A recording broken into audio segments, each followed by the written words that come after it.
ഷിജു ഖാൻ ആദ്യമായി സംസാരിക്കേണ്ടിയിരുന്നത് BJP-യോടാണ്. പക്ഷേ BJP ഇല്ലാത്തതുകൊണ്ട് ഞാനിപ്പോൾ ഷിജു ഖാനിലേക്ക് തന്നെ വരികയാണ്. ഇതാ BJP നേതാക്കൾ ആദ്യം പറഞ്ഞിരുന്ന വാദങ്ങൾ ഓരോന്നായിട്ട് പൊളിഞ്ഞു വീണിരിക്കുന്നു. ഇന്ന് അങ്ങനെയൊരു ദിവസമാണ്. ആ ദിവസമാണ് നമ്മൾ ചർച്ച ചെയ്യാനിരിക്കുന്നത്. നിർഭൻ പറഞ്ഞ ആ വിശദാംശങ്ങൾ താങ്കളും ശ്രദ്ധിച്ചു കാണുമല്ലോ.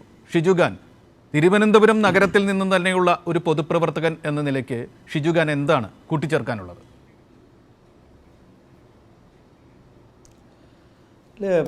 ഇവിടെ കഴിഞ്ഞ ദിവസത്തെ ചില ചർച്ചകളിലും ഞങ്ങൾ മുന്നോട്ട് വെച്ചൊരു പ്രധാന കാര്യം ശ്രീ തിരുമല അനിലിൻ്റെ മരണം അത്യധികം വേദനിപ്പിക്കുന്നതും ആ മരണത്തിൻ്റെ പശ്ചാത്തലത്തിൽ ഇത്തരം വിഷയങ്ങൾ ജനങ്ങൾക്ക് മുന്നിൽ പറയേണ്ടി വരുന്നത് ഞങ്ങളുടെ കടമയാണെങ്കിൽ പോലും തീർച്ചയായിട്ടും കേരളം വളരെയധികം ശ്രദ്ധിക്കുന്ന ഒരു വിഷയമാണെന്ന് ഞങ്ങൾ കാണുകയാണ്. ഇപ്പോൾ BJP ഈ കൈരളിയുടെ ചർച്ചയിൽ നിന്നല്ല, ഞാൻ ഇന്നലെ മാതൃഭൂമിയുടെ ചർച്ചയിൽ പങ്കെടുക്കുകയുണ്ടായി. അവിടെയും BJP-യുടെ ഔദ്യോഗിക വക്താക്കളാരും ചർച്ചകളിൽ പങ്കെടുക്കുന്നില്ല. അതിനർത്ഥം BJP-ക്ക് പലതും മറച്ചു വയ്ക്കാനുണ്ട്. BJP-യുടെ സംസ്ഥാന നേതാക്കൾ മുതൽ നേരത്തെ പരാമർശിച്ച ഏരിയ പ്രസിഡൻറ്റും കോർപ്പറേഷനിലെ കൗൺസിലർമാരും ഉൾപ്പെടെയുള്ള BJP നേതാക്കൾക്ക് പലതും മറച്ചു വയ്ക്കാനുണ്ട് എന്നതിൽ നിന്ന് വ്യക്തമാവുകയാണ്. ശ്രീ തിരുമല അനിലിന് വ്യക്തിപരമായി സംഭവിച്ച എന്തോ വീഴ്ച കൊണ്ടാണ് അദ്ദേഹം മരണത്തിലേക്ക് നിർബന്ധിതമായത് എന്നതടക്കമുള്ള പ്രചരണമാണ് BJP ഇപ്പോൾ നടത്തുന്നത്. അതോടൊപ്പം BJP-യുടെ സഹകരണ സംഘമല്ല, ഇതൊക്കെ തിരുമല അനിലിൻ്റെ സ്വകാര്യമായ കാര്യമാണ് എന്ന് പറഞ്ഞു വയ്ക്കാനും പല BJP നേതാക്കന്മാരും വല്ലാതെ താല്പര്യപ്പെടുകയാണ്. BJP-യുടെ സംസ്ഥാന പ്രസിഡന്റ് മുതൽ ഉത്തരവാദിത്തപ്പെട്ട ആരും കാര്യങ്ങൾ വ്യക്തമായി മറുപടി പറയുന്നില്ല എന്ന് മാത്രമല്ല, കൈരളി അടക്കമുള്ള മാധ്യമങ്ങളുടെ പ്രവർത്തകരെ ഭീഷണിപ്പെടുത്തുകയും അവരുടെ ചോദ്യങ്ങൾക്ക് മുന്നിൽ മറുപടി പറയാൻ സാധിക്കാതെ പരുങ്ങുകയും പ്രകോപിതരാവുകയും ചെയ്യുന്ന ദൃശ്യങ്ങൾ നമ്മൾ കാണുകയാണ്. ഇവിടെ ദീർഘകാലമായി തിരുവനന്തപുരത്ത് പ്രവർത്തിച്ചു കൊണ്ടിരുന്ന, രാഷ്ട്രീയ അഭിപ്രായ വ്യത്യാസമുള്ളപ്പോഴും എല്ലാവരുമായും നല്ല സൗഹൃദമൊക്കെ ഉണ്ടായിരുന്ന തിരുമല അനിൽ എങ്ങനെയാണ് ഇപ്രകാരം ഒരു മരണത്തെ തിരഞ്ഞെടുത്തത്?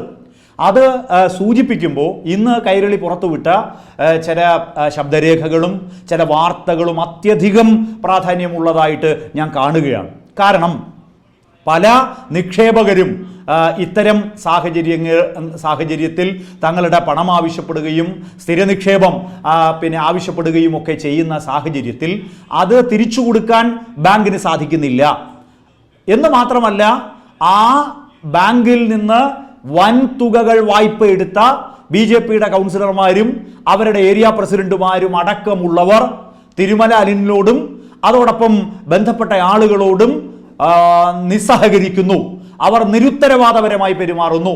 അവർക്കിതിൽ യാതൊന്നും ചെയ്യാനില്ല എന്ന് കൈമലർത്തുന്നു. BJP-യുടെ സ്റ്റേറ്റ് പ്രസിഡന്റിനോട് പോലും 2 ദിവസം മുമ്പ് സമീപിച്ച് ഇക്കാര്യങ്ങൾ പറഞ്ഞിട്ടും അദ്ദേഹവും യാതൊരു പ്രൊട്ടക്ഷനും കൊടുക്കാൻ തയ്യാറായില്ല. അപ്പോൾ ഇതാണ് വാസ്തവത്തിൽ തിരുമല അനിലിനെ പോലൊരാളെ മരണത്തിലേക്ക് തള്ളിയിട്ടത് എന്ന് ഇതിൽ നിന്ന് പകൽ പോലെ വ്യക്തമാണ്. രണ്ടാമത്തെ കാര്യം, ക്രമക്കേട് സംബന്ധിച്ച് ഇന്ന് കൈരളി അടക്കമുള്ള മാധ്യമങ്ങൾ ചില സംഭവങ്ങളെ ചൂണ്ടിക്കാണിച്ചിട്ടുണ്ട്. എന്താ ഏറ്റവും പ്രധാനപ്പെട്ട വിഷയം? ഈ സൊസൈറ്റിക്ക് പിന്നെ ഫാം ടൂറിസം സൊസൈറ്റിക്ക് നേതൃത്വം കൊടുക്കുന്നത് BJP നേതാക്കന്മാരാണ്.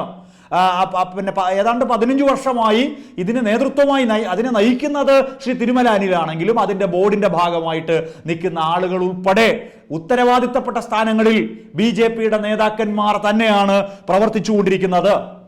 ഇവിടെ നിങ്ങളിന്ന് പുറത്തുവിട്ട് ചില പരാതികളെ സംബന്ധിച്ചു വന്നല്ലോ. പരാതികൾ സഹകരണ വകുപ്പിന്റെ മുന്നിലേക്ക് പോവുകയും, ഇപ്പോൾ ഇവിടെ പരാമർശിച്ചത് പോലീസ് കേസാണ്, പക്ഷേ സഹകരണ വകുപ്പിന്റെ മുന്നിലേക്ക് ചില പരാതികൾ പോയി. യൂണിറ്റ് ഇൻസ്പെക്ടർ നടത്തിയിട്ടുള്ള പരിശോധനയിൽ ഗുരുതരമായ സാമ്പത്തിക ക്രമക്കേടുകൾ ഉള്ളതായിട്ടുള്ള വിവരങ്ങൾ പുറത്തു വരുന്നു. സഹകരണ നിയമം 66 അടക്കമുള്ള പരിശോധനകൾ അതിന്റെ അടിസ്ഥാനത്തിൽ നടക്കുന്നു. അങ്ങനെ അസിസ്റ്റന്റ് രജിസ്ട്രാർ, തിരുവനന്തപുരത്തെ സഹകരണ സംഘങ്ങൾക്ക് നേതൃത്വം കൊടുക്കുന്ന അസിസ്റ്റന്റ് രജിസ്ട്രാർ നൽകിയിട്ടുള്ള റിപ്പോർട്ട്, 66 വകുപ്പ് പ്രകാരം നൽകിയിട്ടുള്ള റിപ്പോർട്ടിൽ എന്തൊക്കെയാ പരാമർശിച്ചിരിക്കുന്നത്? BJP നേതാക്കന്മാർ എങ്ങനെയാണ് ബിനാമി ഇടപാടിന്റെ അടിസ്ഥാനത്തിൽ ശ്രീ തിരുമല അനിൽ നേതൃത്വം കൊടുത്ത ഈ സൊസൈറ്റിയിൽ നിന്ന് പണം അപഹരിച്ചത്? അനധികൃതമായി എങ്ങനെയാണ് പണം കൈപ്പറ്റിയത്? ലോൺ എന്ന പേരിൽ ബിനാമി ഇടപാടുകൾ എങ്ങനെയാണ് നടത്തിയത്? ഇതെല്ലാം കൃത്യമായി പുറത്തു വരുന്നു. ആ റിപ്പോർട്ട് പ്രകാരം സർക്കുലറിന് വ്യവസ്ഥാപിതമായ നിയമങ്ങൾക്ക് വിരുദ്ധമായി നിക്ഷേപകർക്ക് പലിശ ഇനത്തിൽ 14,14,086 രൂപ നൽകി സംഘത്തിന് നഷ്ടം ഉണ്ടാക്കി. അത് തിരിച്ചുപിടിക്കണം. 18% പലിശയോടുകൂടി തിരിച്ചുപിടിക്കണം. റെക്കമെൻഡേഷനാണ്.